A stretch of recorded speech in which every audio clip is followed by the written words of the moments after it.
اگر میں سفر کرتا ہوں تو میری جان جاتی ہے، اس جان کے خوف کی وجہ سے میں حسین ابن علی علیہ السلام کی بارگاہ میں حاضر نہیں ہو پاتا۔ فرمایا پھر حسین ابن علی کو، میرے جد کو کیسے یاد کرتے ہو؟ عرض کیا یا ابن رسول اللہ، میں چھت پہ چڑھتا ہوں اور کربلا کی طرف رخ کرتا ہوں، اشک بہاتا ہوں، سلام کرتا ہوں، زیارت پڑھتا ہوں اور اس کے بعد نیچے اتر آتا ہوں۔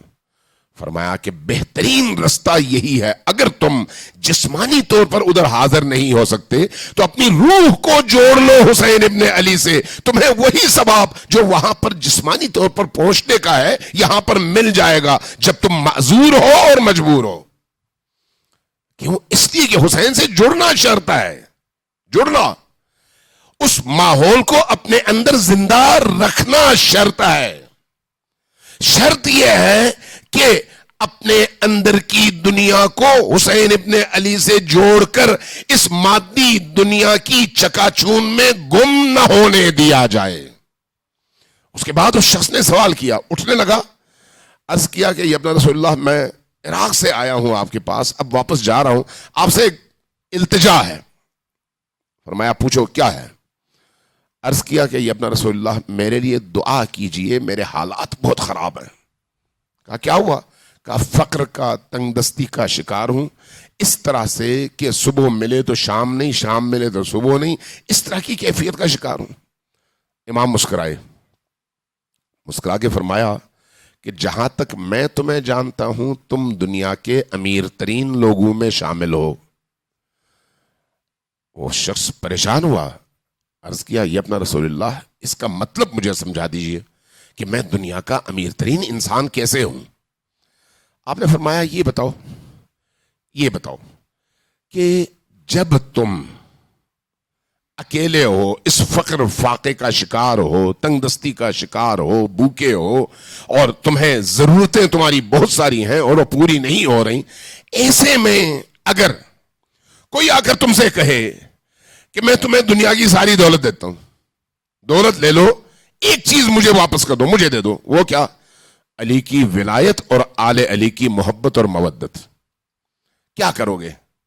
ساری دنیا لے کر علی اور آل علی کی مودت واپس دو گے یا نہیں؟ کچھ لمحے کے لیے اس نے سوچا۔ عاقل انسان فوراً نہیں بولتا، عاقل انسان پہلے سوچتا ہے، تولتا ہے، تولنے کے بعد پھر منہ کھولتا ہے۔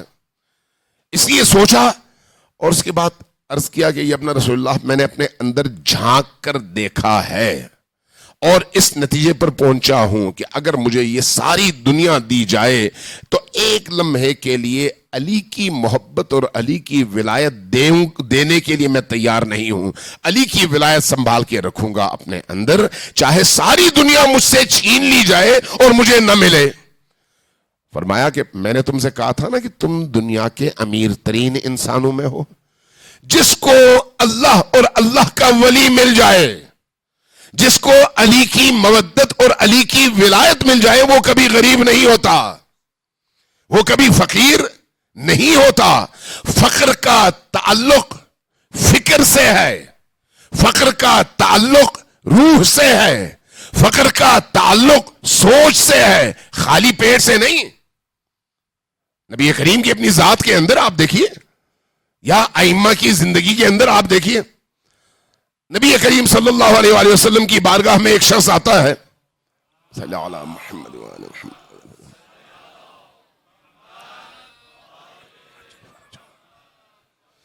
تھوڑا تھوڑا آگے آ جائیں تاکہ پیچھے والوں کو جگہ مل سکے، آگے آ جائیں، صلوات بھیجیں پر محمد وآلہ محمد۔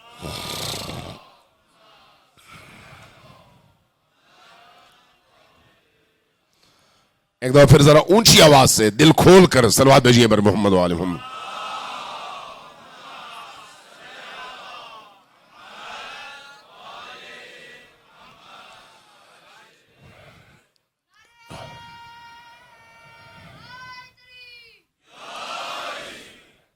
حضور کی بارگاہ میں ایک شخص حاضر ہوا، عرض کیا یا رسول اللہ، میں فلان قبیلے کا سربراہ ہوں، میرے پاس اتنے باغات ہیں، اتنی زمینیں ہیں، اتنے مال مویشی ہیں، اتنے حیوانات ہیں، اتنے سرخ اونٹ ہیں، سرخ اونٹ یعنی آج کی دنیا میں مرسیڈیز، اس زمانے میں جو مہنگے ترین جانور تھے ان میں سرخ اونٹوں کا تذکرہ سب سے زیادہ ہوتا تھا.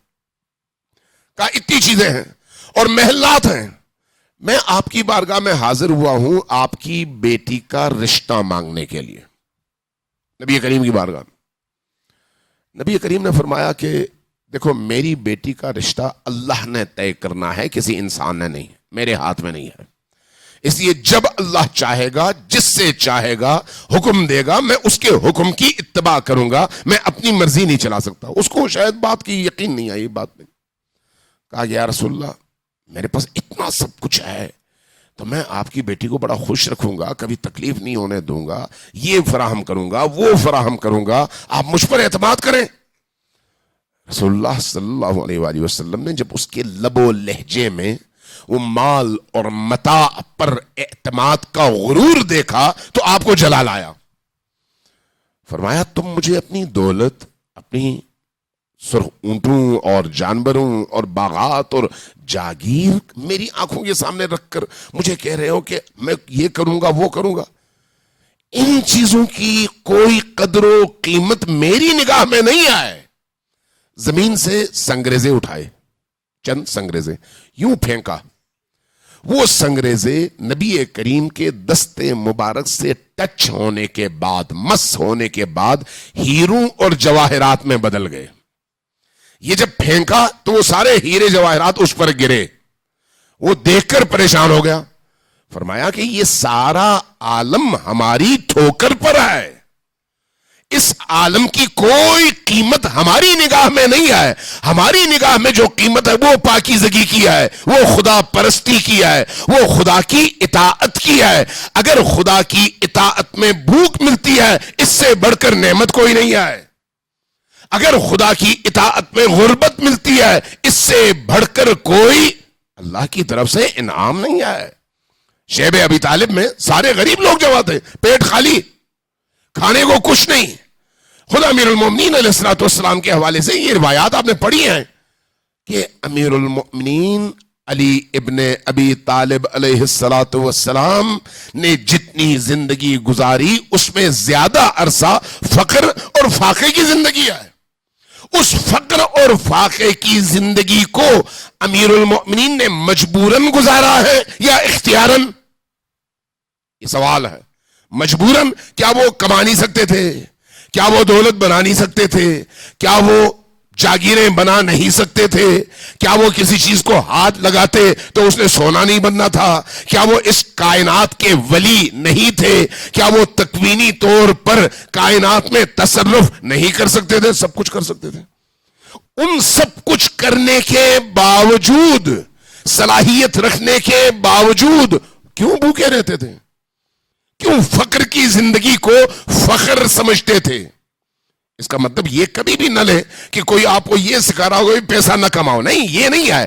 پیسہ ضرور کماؤ، محنت ضرور کرو، اچھے گھر ضرور بناؤ، اچھی سواریاں ضرور رکھو، لیکن ان کے غلام نہ بنو.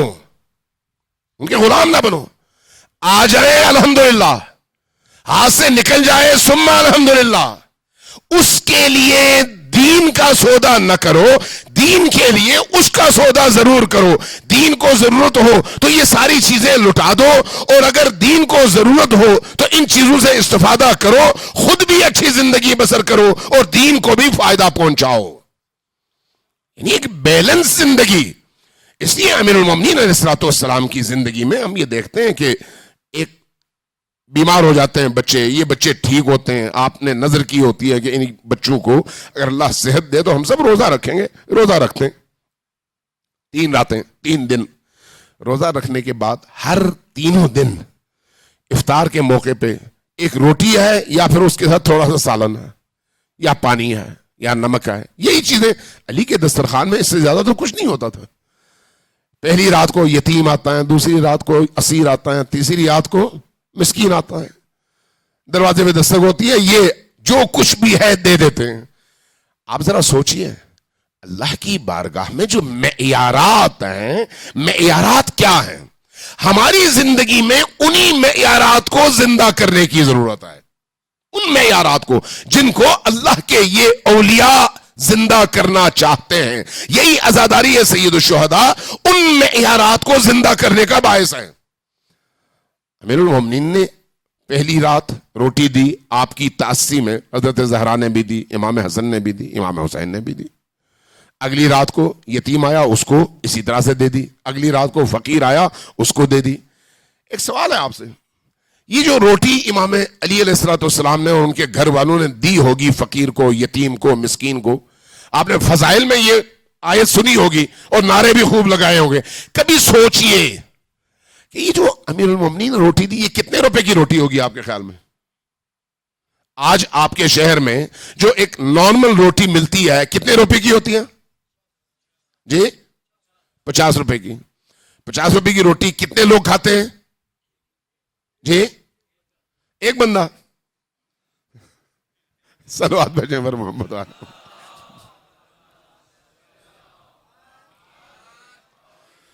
چونکہ سندھ میں، پنجاب میں 15 روپے کی روٹی ہے، لیکن وہ چھوٹی ہے، تو وہی ایک روٹی لوگ دہی کے ساتھ، اچار کے ساتھ کھا کے صبر اور شکر کر کے آگے بڑھ جاتے ہیں.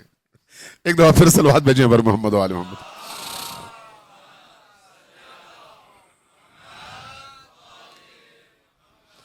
اب ذرا سوچئے کہ امیر المومنین کے والد سے آپ نے سب نے سنا ہے کہ امیر المومنین کے گھر میں جو کی روٹی پکتی تھی، سنا ہے نا؟ اور امیر المومنین جو کی روٹی کھاتے تھے. جو مہنگی تھی یا گندم جی؟ کون سی؟ مرحبا. اس زمانے میں جو سے گندم مہنگی ہوا کرتی تھی. اس کی وجہ کیا ہے؟ جو کی روٹی اولاً پکتی اچھی نہیں ہے، ثانیاً اس کا خمیر ریت کی طرح سے ہوتا ہے، جڑتا نہیں ہے مٹی کے خمیر کی طرح سے، اس لیے اس کی روٹی کا پکانا بہت مشکل ہوتا ہے. ثالثاً اگر وہ پکا لیں تو پھر اس کو چبانا بڑا مشکل ہوتا ہے. رابعاً یہ چوتھی چیز یہ ہے کہ اگر آپ نے چبا کے کھا لیا تو اس میں ذائقہ نہیں ہے، میٹھا نہیں ہے. جبکہ گندم کی روٹی نرم بھی ہے، میٹھی بھی ہے، بننے میں بھی آسان ہے، دیکھنے میں بھی خوبصورت ہے. اس لیے گندم مہنگی ہے اور جو سستی. امیر المومنین وہ کھاتے تھے جو باقی نہیں کھاتے. اب آپ اندازہ لگائیں، روح کا اندازہ لگائیں، سوچ کا اندازہ لگائیں. امیر المومنین کے گھر میں جو کی روٹی پکتی ہے اور امیر المومنین یہی روٹی اس فقیر کو دیتے ہیں یا یتیم کو دیتے ہیں یا اسیر کو دیتے ہیں. دے دی. سوال یہ ہے کہ اس روٹی کی قیمت کتنی ہوگی؟ آپ کے کوئٹہ کے ریٹ کے مطابق 50 روپے ہوگی. ایسا ہی ہے نا؟ 50 روپے سے زیادہ تو نہیں ہوگی.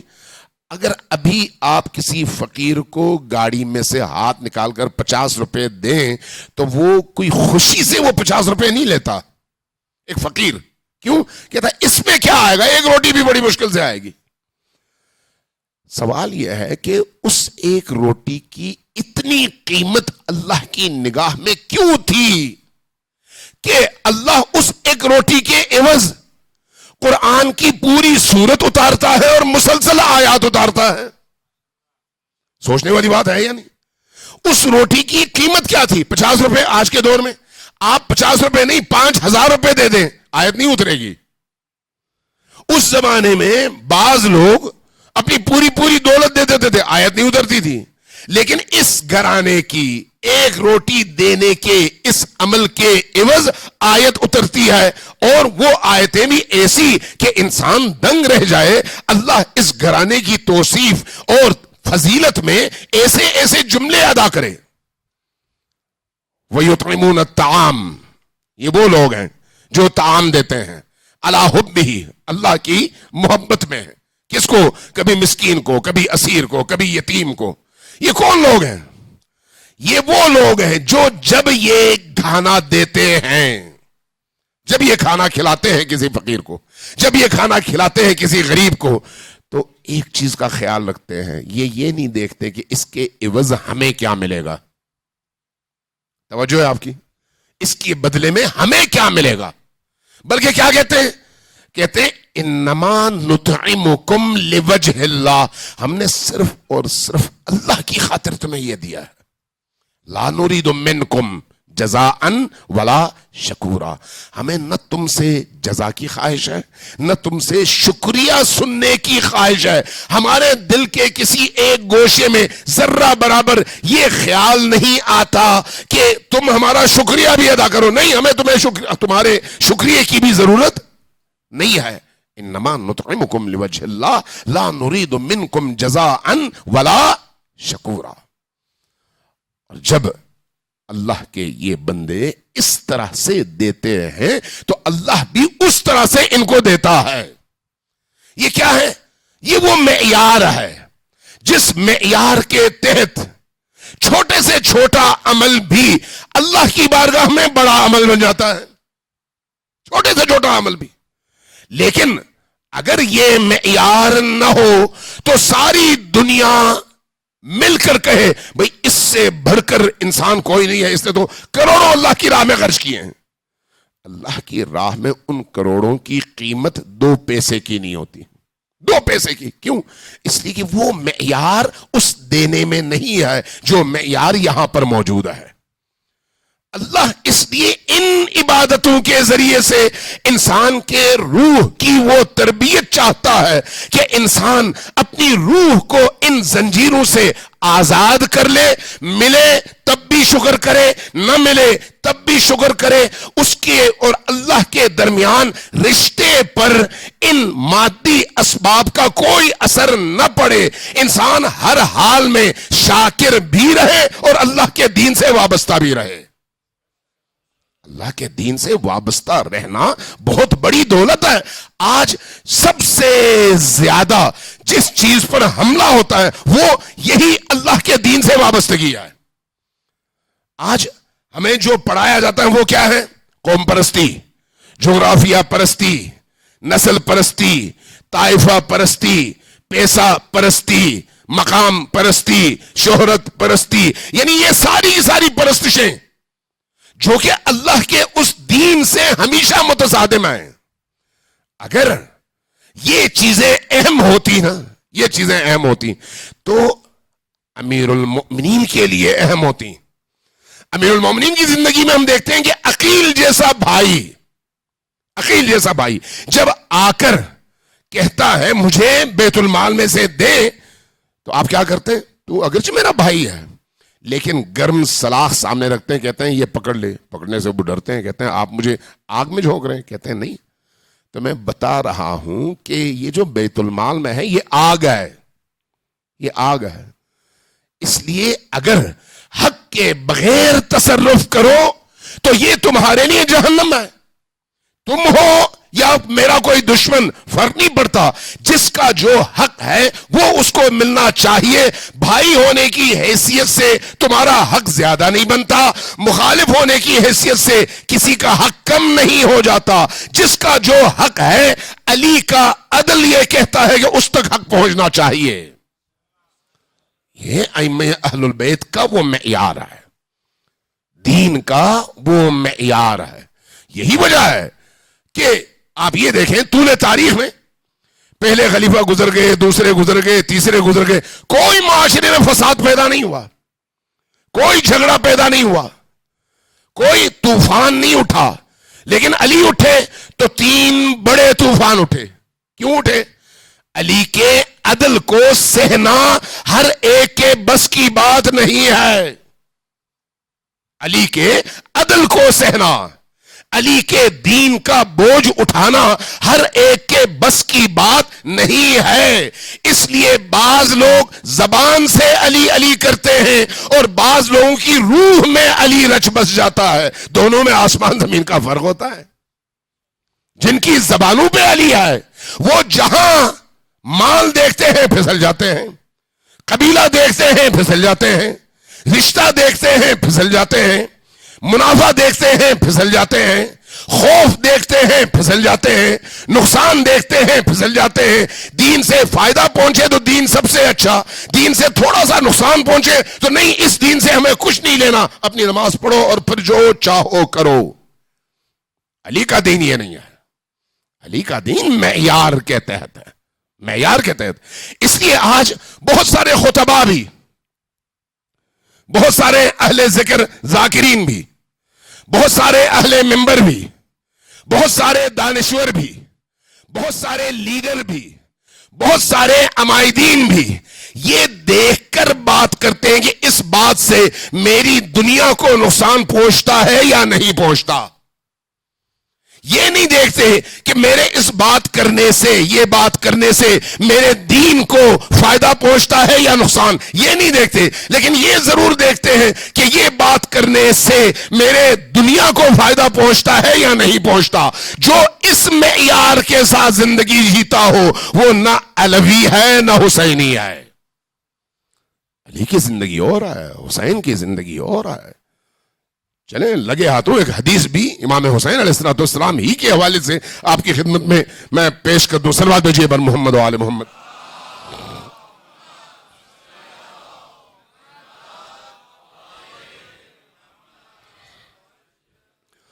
امام حسین علیہ السلام سارا آپ کا وجود درد ہے امت کے لیے، سارا وجود، ان کی ساری ہستی درد ہے اس امت کے لیے.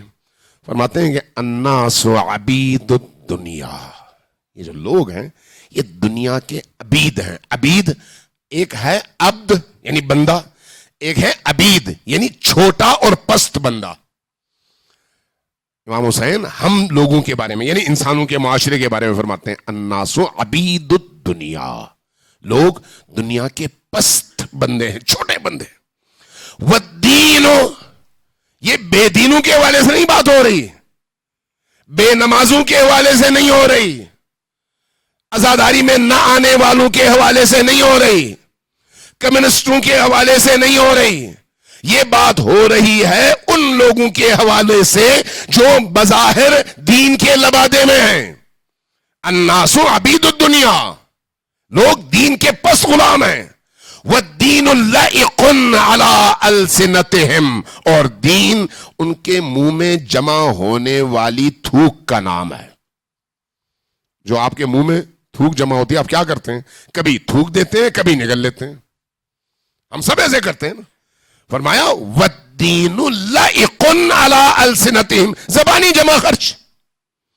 ما درت معائشہم، جب تک ان کی معیشت، ان کی دکان، ان کا کاروبار، ان کی نوکری، ان کی شہرت، ان کا معاشرتی سٹیٹس، ان کی دوستیاں، ان کی دشمنیاں، جو دنیا سے وابستگی سے متعلق چیزیں ہیں، جب تک وہ محفوظ ہیں دین ان کے لیے ٹھیک ہے.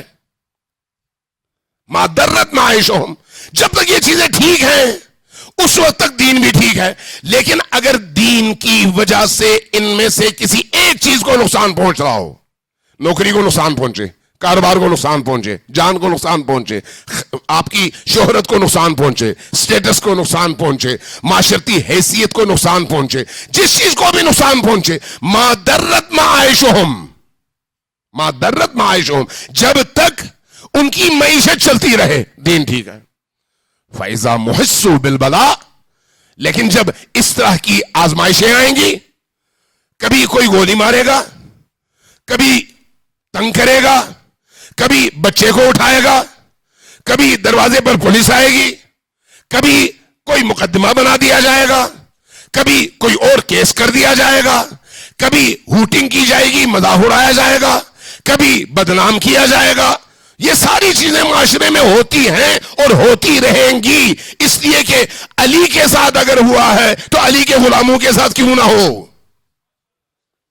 جب امیر المومنین کے ساتھ ہوا ہے تو امیر المومنین کے غلاموں کے ساتھ کیوں نہ ہو بھائی. یہ ہوگا، یہ ہوگا. فَإِذَا مُحِسُّوا بِالْبَلَاءِ، جب انسان، یہی لوگ اس آزمائش میں پڑتے ہیں تو اس آزمائش میں پڑنے کے بعد مُحِسُّوا بِالْبَلَاءِ قلت دیانون، دیندار لوگ بہت کم رہ جاتے ہیں، بہت کم رہ جاتے ہیں. امیر المومنین کی زندگی میں دیکھیں آپ کو یہی چیز نظر آئے گی. امام حسن کی زندگی میں یہی چیز نظر آئے گی. امام حسین کی زندگی میں یہی چیز نظر آ جائے گی. اس لیے کبھی بھی اس بات پر خوش نہ ہو کہ ہم تو نماز پڑھتے ہیں، ہم تو روزہ رکھتے ہیں، ہم تو قرآن پڑھتے ہیں، ہم تو عزاداری میں جاتے ہیں. نہیں، وہ معیارات ان عبادات کے ذریعے سے زندہ ہونے چاہیے. اگر وہ معیارات زندہ ہوتے ہیں یہ ساری عبادتیں انسان کو پرواز عطا کرتی ہیں. لیکن اگر وہ سارے معیارات زندہ نہ ہو تو پھر وہی حال ہوتا ہے جو نبی کے بعد امت کا ہوا ہے. نبی کے بعد وہی لوگ تھے نا جو آہستہ آہستہ آہستہ آہستہ اتنے تنزلی کا شکار ہوئے کہ کربلا کی نوبت آ گئی. ایک دم تو نہیں ہوا.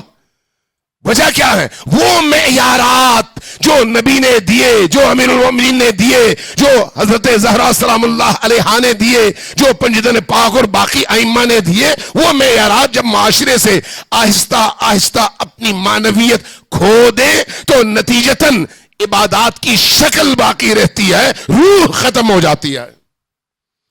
آج اگر آپ کو کوئی شخص آپ کے دین کی وجہ سے، آپ کے نظریے کی وجہ سے مطعون کرتا ہے تو یہاں آپ کا امتحان ہے کہ آپ میدان میں کھڑے ہوتے ہیں یا سر جھکاتے ہیں. یہ آپ کی دینداری کا امتحان ہے. آپ کی ویلیوز، آپ کی قدریں، آپ کی ارزشیں، جو فارسی میں کہتے ہیں ارزشاں، جن کو انگلش میں ویلیوز کہتے ہیں، اردو میں اقدار کہتے ہیں. اقدار میں کیا ہے؟ اقدار میں کیا چیزیں ہیں؟ عشق محمد و آل محمد ہمارے اقدار میں سے ہیں. ولایت علی و آل علی ہمارے اقدار میں سے ہیں. ہماری دینی عبادات ہمارے اقدار میں سے ہیں. ہماری ریاضتیں ہمارے اقدار میں سے ہیں. ہماری مرجعیت اور مجتہدین ہمارے اقدار میں سے ہیں. ولی فقیہ اور ولایت فقہا ہمارے اقدار میں سے ہیں. علماء ہمارے اقدار میں سے ہیں. قرآن کریم کی تعلیمات ہمارے اقدار میں سے ہیں. ہماری نمازوں، روزوں، حج اور زیارتوں کے یہ سارے اعمال ہمارے اقدار میں سے. جہاں ہماری کسی قدر کو نشانہ بنایا جائے اور اس کے مقابلے میں لوگ خاموش رہیں، یہ خاموشی بتاتی ہے کہ ان کے اندر دین کتنا کھوکھلا اور کتنا سست ہے. کتنا سست ہے. جہاں انسان ان اقدار اور ویلیوز کی حفاظت کے لیے لب کھولتا ہے وہاں پر پتہ چلتا ہے کہ اکیلا بھی رہ جائے تو یہ انسان کتنا ارزش مند ہے اور با ارزش ہے، کتنا قابل قدر ہے. صلوات دیجیے بن محمد و آل محمد.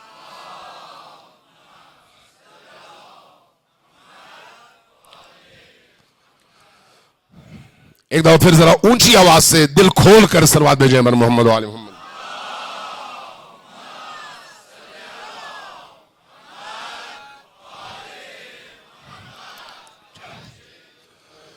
عزیزان من، میرے بزرگوں، میرے جوانوں، میرے دوستوں، عزیزوں، یہ یاد رکھیں زندگی اور موت کے درمیان فاصلہ کوئی نہیں ہے. فاصلہ کوئی نہیں ہے. 1 منٹ پہلے بندہ زندہ نظر آتا ہے، اگلے منٹ میں اس کی لاش پڑی نظر آتی ہے. ضمانت بھی کوئی لے کر نہیں آیا، نہ میں نہ آپ. کتنے لمحے ہم نے جینا ہے کوئی نہیں پتا. اصل زندگی تو شروع ہوتی ہے اس وقت جب اس تن اور روح کے درمیان فاصلہ آ جائے. جب یہ فاصلہ آتا ہے تو پھر انسان اس عالم میں کیسے اٹھتا ہے، اس پر سوچئے. اس عالم میں کیسے اٹھتا ہے. یہاں پر انسان جن خصوصیات کے ساتھ جیتا ہے اس عالم میں انہی خصوصیات کے ساتھ اٹھتا ہے.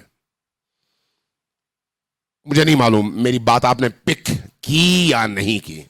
یہاں پر اگر وہ لالچی تھا، یہاں پر اگر وہ بزدل تھا، یہاں پر اگر وہ حق اور باطل میں اپنے مفاد کے لیے باطل کا انتخاب کرتا تھا اور حق کو چھوڑتا تھا، یہاں پر اگر چوری کو دیکھتے ہوئے وہ خاموش رہتا تھا، یہاں پر اگر حرام خوری میں اس کو حصہ ملے تو بڑے مزے سے وہ کھاتا تھا، یہاں پر اگر کسی پر ظلم کا میدان پیش آئے تو بغیر اس کا خیال رکھے کہ اللہ کتنا ناراض ہوتا ہے دوسرے پر ظلم کرتا تھا. تو یہ ساری کی ساری خصوصیات مختلف جانوروں کی خصوصیات ہیں. مختلف جانوروں کی. کوئی کتے کی خصوصیت ہے، کوئی خنزیر کی خصوصیت ہے، کوئی بلی کی خصوصیت ہے، کوئی چوہے کی خصوصیت ہے، کوئی سانپ کی خصوصیت ہے. مختلف خصوصیات ہیں. حرام کھانا کسی جانور کی خصوصیت ہے، بے حیائی کسی اور جانور کی خصوصیت ہے. یہ خصوصیات حیوانی ہیں. حیوانی خصوصیات، حیوانی ان خصوصیات سے اپنے آپ کو برتر کر کے پاکیزہ کر کے اوپر اٹھانے کا نام دین ہے، اوپر اٹھانے کا نام۔ اگر انہی خصوصیات میں آدمی مبتلا رہے اور نماز بھی پڑھے تو وہ نماز اس کی روح کا حصہ تو نہیں ہے۔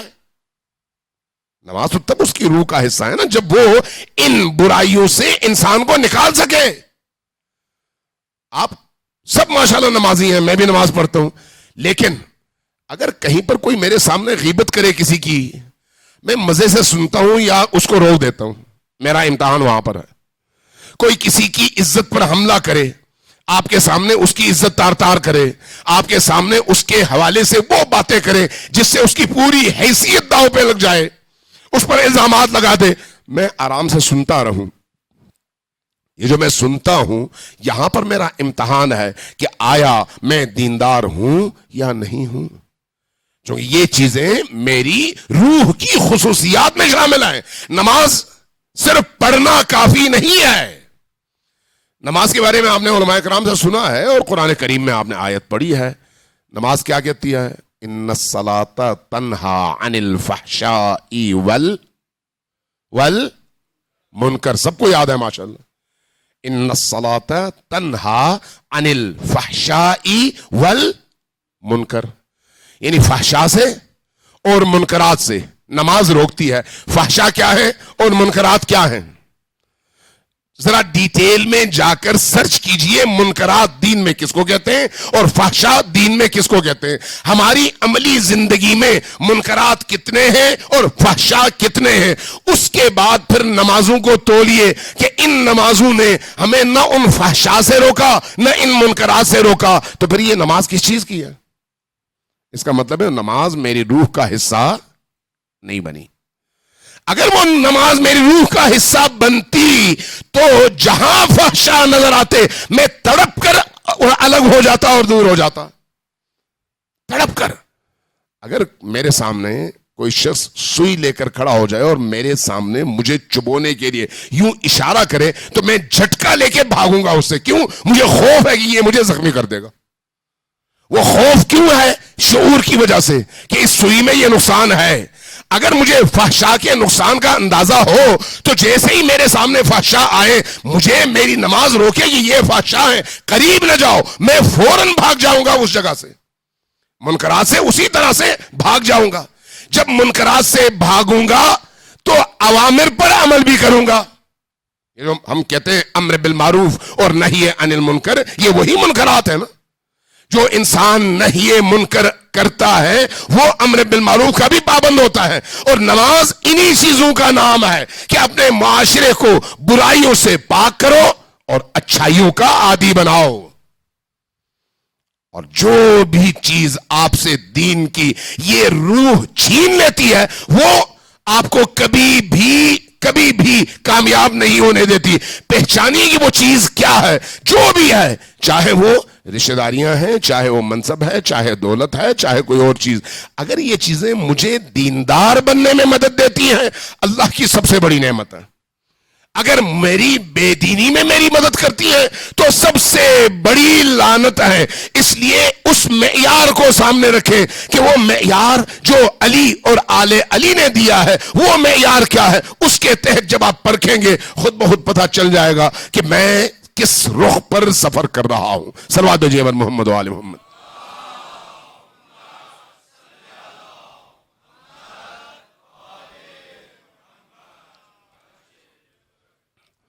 اندر کی دنیا کو پاکیزہ کرنا سب سے بڑا ہدف ہے، سب سے بڑا ہدف۔ اس لیے میں آپ سے ریکویسٹ کروں گا کہ آپ اپنے بچوں پر، نئی نسل پر توجہ دیں۔ میں آپ جوانوں سے عرض کروں گا نئی نسل پر توجہ دیں، بڑے بوڑھوں سے عرض کروں گا نئی نسل پر توجہ دیں، جو ایجوکیشنسٹ ہیں ان سے عرض کروں گا نئی نسل پر توجہ دیں۔ جو بزرگ تھے انہوں نے اپنی عمریں گزار لیں، یہ جو آنے والی نسل ہے اس کی تباہی کے 1,00,000 دروازے اس وقت کھلے ہوئے ہیں، لیکن ان کی ہدایت کے لیے دروازے بہت کم ہیں۔ یہ ہماری ذمہ داری ہے کہ ان بچوں کے مستقبل کی حفاظت کریں، یہ ہماری ذمہ داری ہے۔ اس وقت آپ میں سے کوئی ایسا ہے جو اپنے بچے کو اسکول بھیجنے سے کتراتا ہو کہ میں اپنے بچے کو اسکول نہیں پڑھاؤں گا؟ نہیں، چاہے کچھ بھی لگے آپ ہر صورت میں کوشش کرتے ہیں کہ اپنے بچے کو اچھے سے اچھے ایجوکیشنل سسٹم میں ڈال سکیں. کیوں یہ کام کرتے ہیں آپ؟ تاکہ بچہ پڑھ لکھ جائے. پھر کیا ہوگا؟ ڈگری لے گا. پھر کیا ہوگا؟ ایک اچھی سی ملازمت کرے گا. پھر کیا ہوگا؟ پیسہ کمائے گا. پھر کیا ہوگا؟ شادی کرے گا. پھر کیا ہوگا؟ بچے پیدا کرے گا. پھر کیا ہوگا؟ ان بچوں کو پالے گا، وہی کام کرے گا جو آپ اپنے بچوں کے لیے کرتے تھے. پھر کیا ہوگا؟ بیمار ہوگا، مر جائے گا. یہی ہے پورا سفر. اس سفر میں اس بچے کی روح اور فکر کی تربیت کے لیے کون سا مقام آپ نے چھوڑا ہے؟ کون سا حصہ آپ نے اس کے لیے مختص کیا ہے؟ کتنا ٹائم آپ نے لگایا ہے کہ یہ بچہ قرآن اچھی طرح سے پڑھ بھی سکے اور پڑھنے کے بعد سمجھ بھی سکے کہ یہ قرآن مجھ سے چاہتا کیا ہے؟ کتنا ٹائم اس بچے کے عقیدے کی اصلاح کے لیے اور تربیت کے لیے آپ نے مختص کیا ہے کہ اس بچے کو پتا ہو کہ میرا امام کون ہے؟ کتنا ٹائم آپ نے اس بچے کو دیا ہے کہ اس کو اپنے دین اور دین کے بیک گراؤنڈ کا دلیل کے ساتھ علم حاصل ہو جائے تاکہ وہ کسی بھی میدان میں کسی بھی محاذ پر اگر جائے تو کوئی اگر بات کرے تو یہ بچہ لاجواب نہ رہے، جواب دے سکے کہ میں اگر علی کے دین پر ہوں تو میرے سامنے یہ دلیل ہے، اس دلیل کے ساتھ کھڑا ہوں. اتنی ہم نے توجہ دی. جبکہ یہ چیزیں ابدی ہیں. وہ جس کے لیے ہم روز و شب محنت کرتے ہیں وہ عارضی اور موقت ہے، چند سال کے لیے ہیں، صرف اسی زندگی کے لیے ہیں. یہ چیزیں آپ کی پوری نسل کو بنانے کے لیے ہیں. اس لیے کیوں ہماری مسجدوں میں، انہی مسجدوں میں، آپ کے اسی علمدار روڈ کے اوپر الحمدللہ باقی پاکستان کی نسبت اگر دیکھا جائے تو سب سے زیادہ امام بارگاہیں آپ کو اس علاقے میں ملیں گی، سب سے زیادہ مسجدیں اس علاقے میں ملیں گی. ہر مسجد میں عقائد کی کلاس کیوں نہیں ہونی چاہیے؟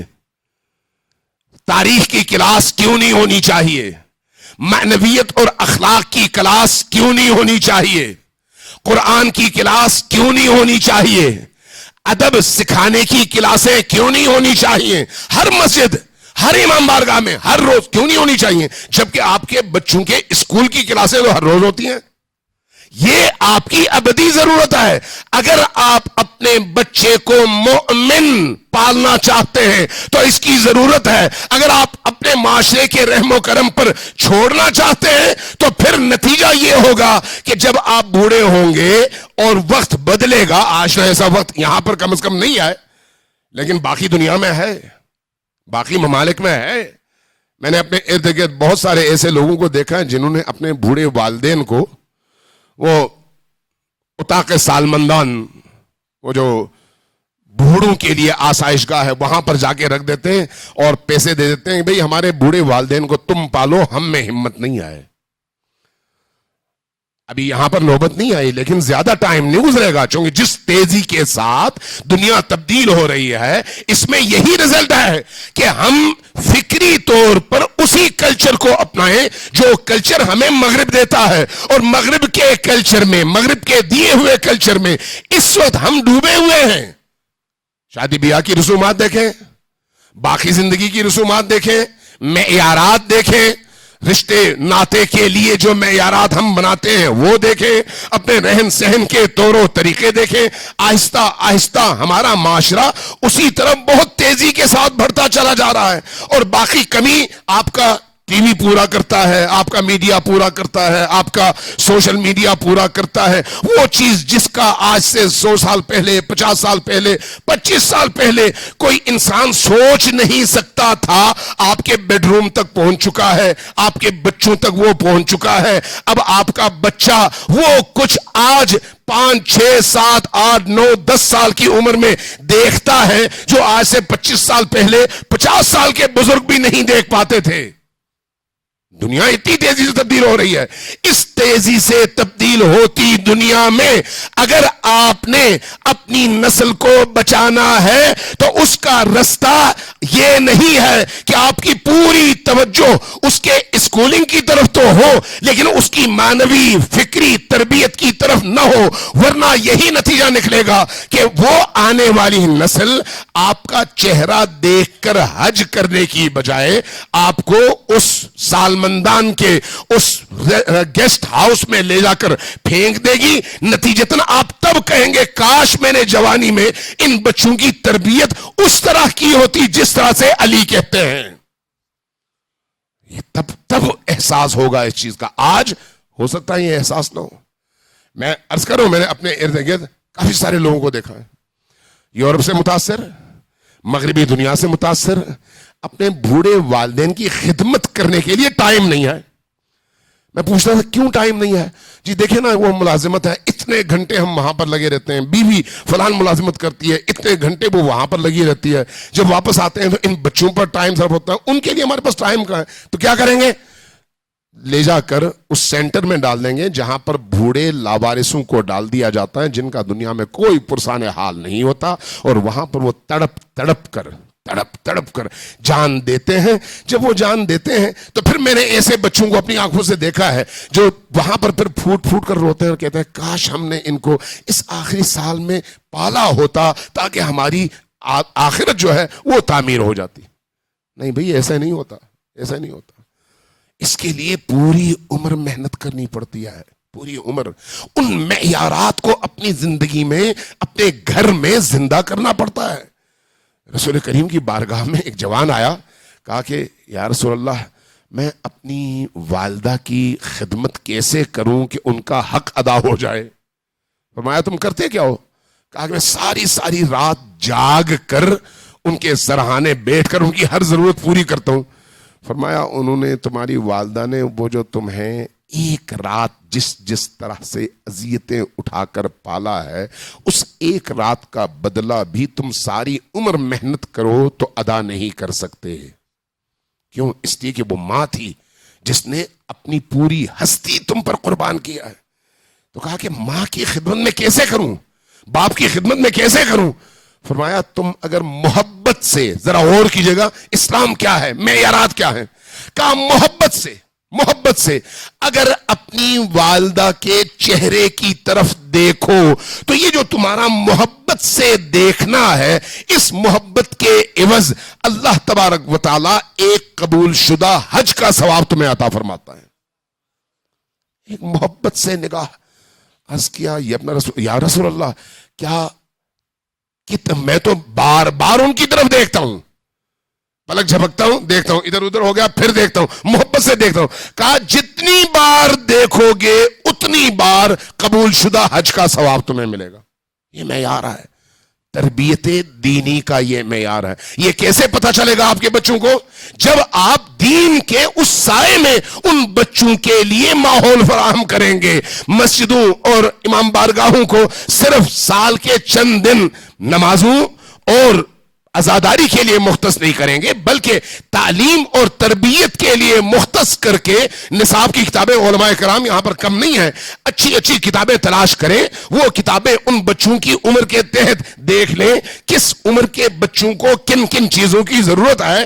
حتیٰ اس کے لیے علماء کی بھی ضرورت نہیں ہے، اہل فکر، اہل دانش، اچھے پڑھے لکھے متدین دوست آئیں، ان کتابوں کا مطالعہ کریں، آئیں ان بچوں کو ان مدارس میں، اسکولوں میں، مساجد میں، امام بارگاہوں میں ہفتہ وار روزانہ شام کی کلاسوں میں بیٹھ کر پڑھائیں، تاکہ ان بچوں کی تربیت اس طرح سے ہو کہ وہ بچے علی کے بھی کام آئیں اور اپنے والدین کے بھی کام آئیں، دین کے محافظ بنیں، اپنی نئی نسل کو بچائیں۔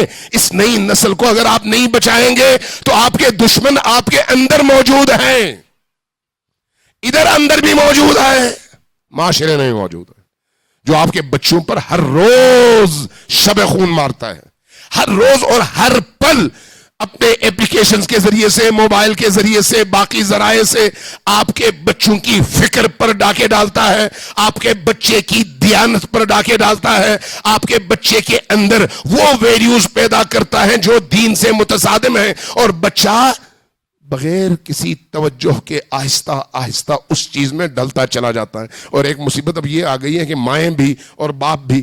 باپ ادھر موبائل پہ لگا ہوا ہے, بچے کو خاموش کرانے کے لیے ماں نے اپنا موبائل دیا ہوا ہے, تم موبائل سے کھیلو.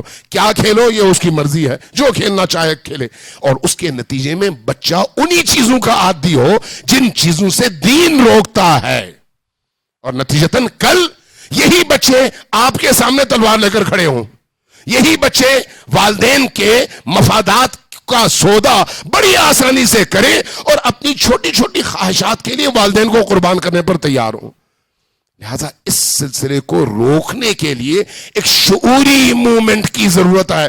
باقی علاقوں میں شاید اتنا آسان نہ ہو, مثلا کراچی کے بعض علاقوں میں ممکن ہے, لاہور کے بعض علاقوں میں ممکن ہے, لیکن ملک کے ہر حصے میں اس طرح سے ممکن نہیں ہے جس طرح سے آپ کے علاقے میں ممکن ہے, جہاں پر تمام محبان اہل البیت ہیں, تمام موالیان اہل البیت ہیں, تمام عاشقان اہل البیت ہیں, ہر جگہ امام بارگاہ ہیں, ارد گرد سارے گھر مؤمنین کے ہیں. بڑی آسانی کے ساتھ بچوں کو مینج کیا جا سکتا ہے, پڑھایا جا سکتا ہے.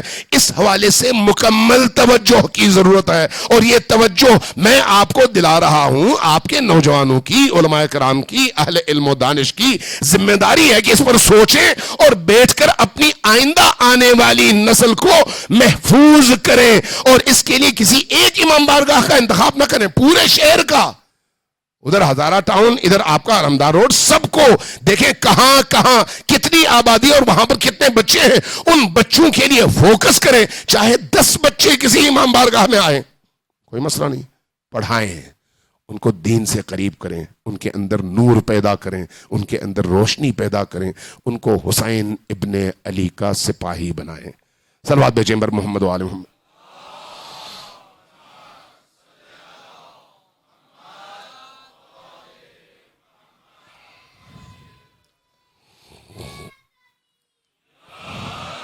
ایک دفعہ پھر ذرا اونچی آواز سے صلوات بھیجیں بر محمد و آل محمد.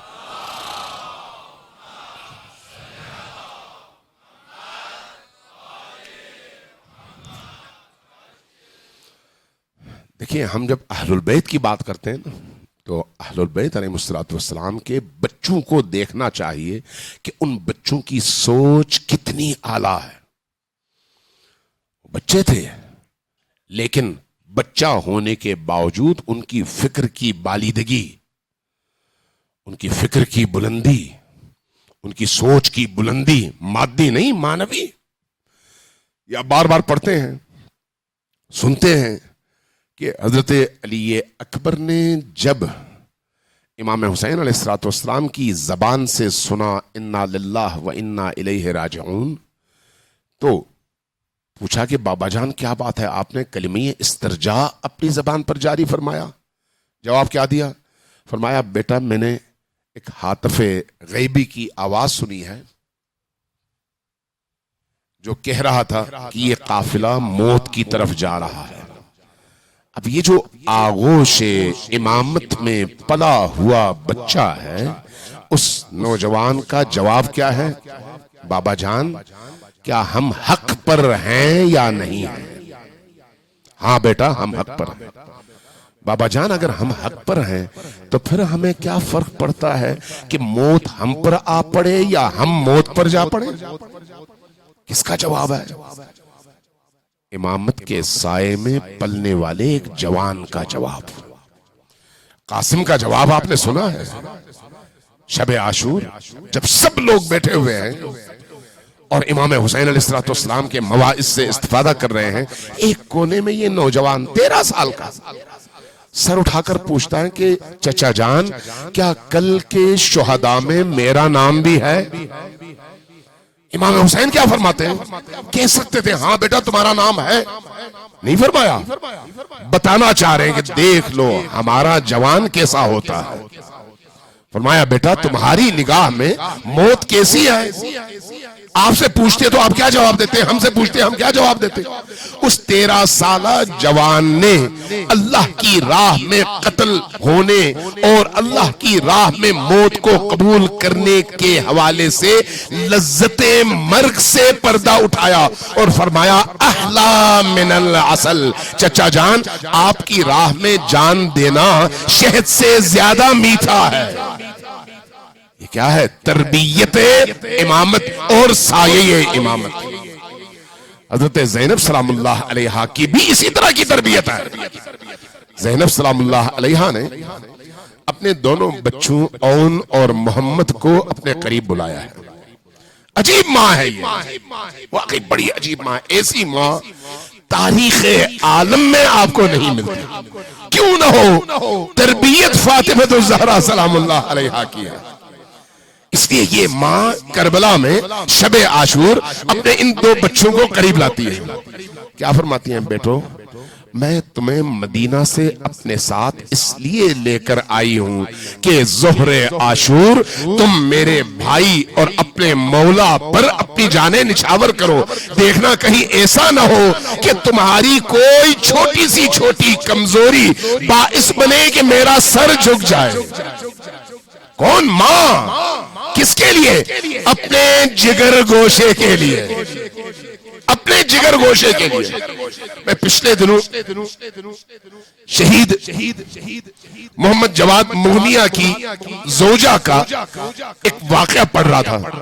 واقعی مجھے اتنی حیرت ہوئی اس خاتون کی عظمت پر۔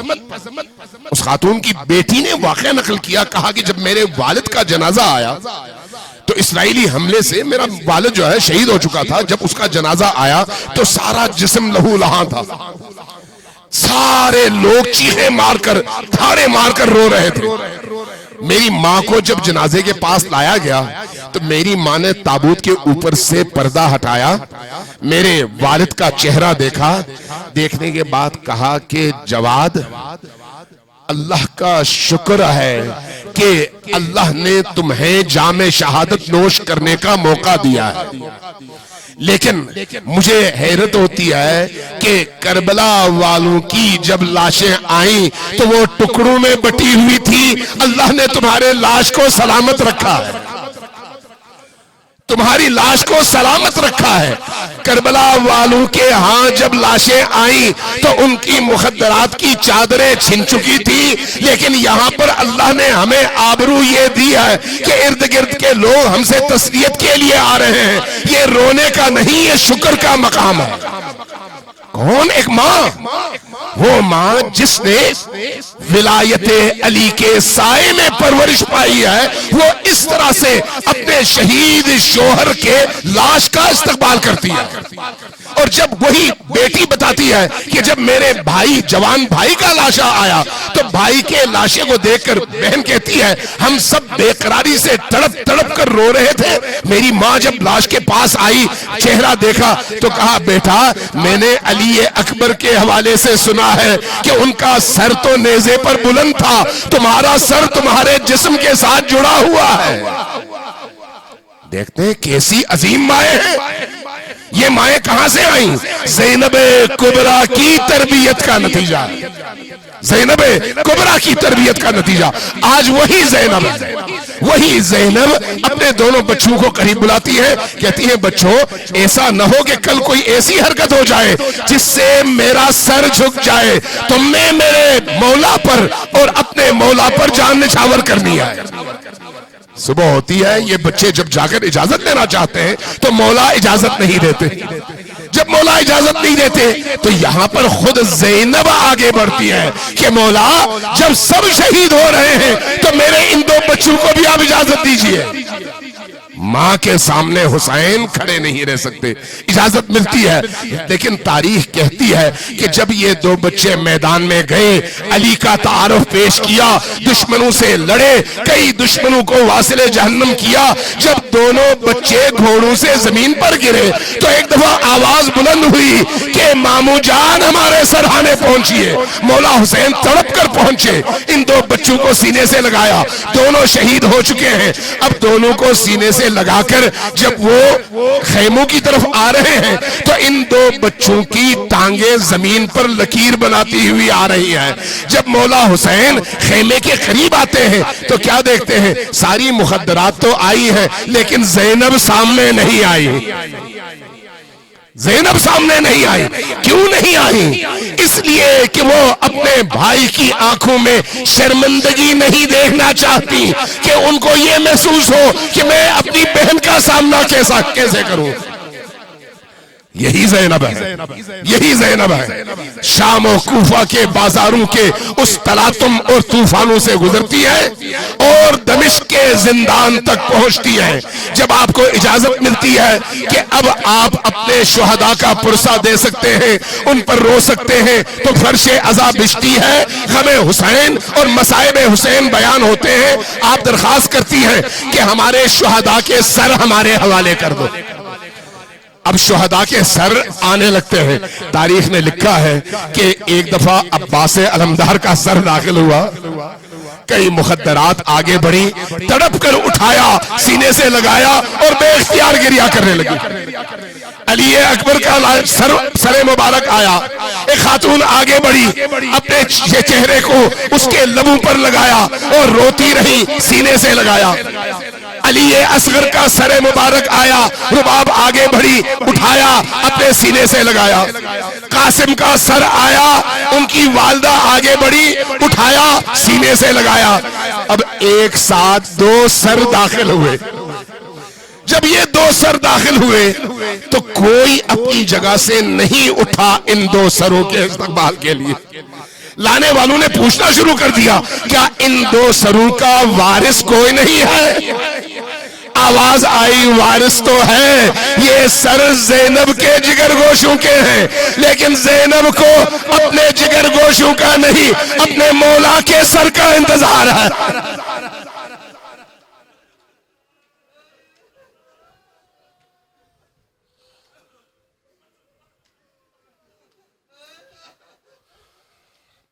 انا للہ و انا الیہ راجعون. وسيعلم الذين ظلموا أي منقلب ينقلبون. نسألك اللهم وندعوك باسمك العظيم الأعظم العاظم الأجل الأكرم. سب اونچی آواز سے, بلند آواز کے ساتھ, دل کی گہرائیوں کے ساتھ اللہ تبارک و تعالیٰ کے اسم جلالہ کو پکاریے اور 10 بار اونچی آواز سے پکاریے. بک یا اللہ, یا اللہ, یا اللہ.